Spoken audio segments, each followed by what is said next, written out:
Little Star Stories, please like, share and subscribe now. एक घना सुनसान जंगल, हर तरफ खामोशी छाई हुई थी। ना परिंदों की आवाज, ना किसी जानवर की आहट। दरख्तों के लंबे लंबे साए जमीन पर ऐसे रेंग रहे थे जैसे अंधेरे में कोई छुपी हुई चीज हरकत कर रही हो। दरख्तों के पत्ते हल्की हवा में सरसराते हुए एक अजीब सा खौफनाक सरूर पैदा कर रहे थे, जैसे खुद जंगल किसी अनजान खतरे की खबर दे रहा हो।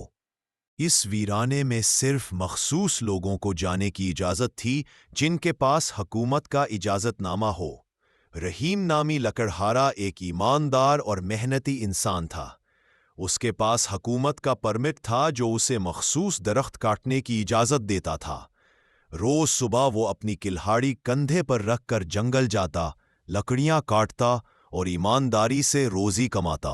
इसी गांव में एक बशीर नामी किसान भी रहता था जो बहुत लालची और बेईमान था। वो हमेशा आसान तरीके से पैसा कमाना चाहता था। एक दिन वो जंगल में गया तो वहां उसने एक बहुत कीमती लकड़ी का दरख्त देखा, लंबा, सीधा और मजबूत। उसे फौरन समझ आ गया कि अगर ये दरख्त कट जाए तो वो उसे बेचकर बहुत दौलत कमा सकता है। लेकिन वो दरख्त हुकूमती जमीन पर था। वहां किसी को दरख्त काटने की इजाजत नहीं थी। जो भी उस कानून की खिलाफ वर्जी करता उसे सख्त सजा मिलती। किसान ने चालाकी से सोचा, अगर मैं खुद ये दरख्त काटूंगा तो पकड़ा जा सकता हूं, क्यों ना किसी और को फंसाया जाए। उसे किसी से रहीम के बारे में पता चला तो फौरन रहीम के पास आया और रहीम से सलाम दुआ के बाद अपनी बात शुरू की। अरे भाई रहीम, तुम तो बड़े खुशकिस्मत हो, तुम्हारे पास परमिट है। मैंने जंगल के अंदर एक नायाब कीमती लकड़ी का दरख्त देखा है जो लाखों का बिक सकता है। रहीम ने पूछा, क्या वो इलाका मेरे परमिट के अंदर आता है? बशीर ने झूठ बोला, हाँ, वही इलाका है, मैंने खुद नक्शा देखा है।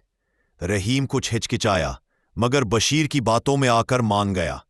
अगले दिन सुबह सवेरे दोनों जंगल के अंदर एक सुनसान और गहरे हिस्से में पहुंचे। वहां वाकई वो दरख्त मौजूद था, एक शानदार, लंबा और चमकते तनों वाला नायाब दरख्त।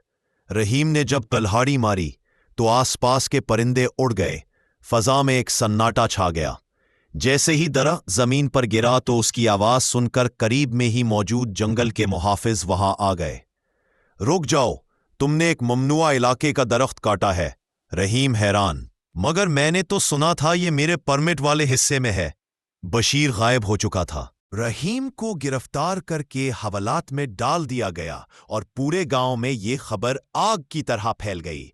ईमानदार लकड़हारा नायाब दरख्त काटते हुए गिरफ्तार।